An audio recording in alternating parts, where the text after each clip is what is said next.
તો અહીં રકમ આપેલી છે 1/2 આખા કાઉન્સ ઉપર -2 પ્લસ 1/3 એની -2 પ્લસ 1/4 એની -2.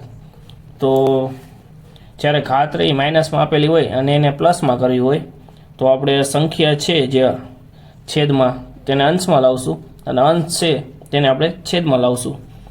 તો છેદને અંશમાં લાવીએ એટલે 2 ઉપર આવી જશે અને 1 નીચે આવી જશે અને અહીં ઘાત આપણને પ્લસમાં થઈ જશે.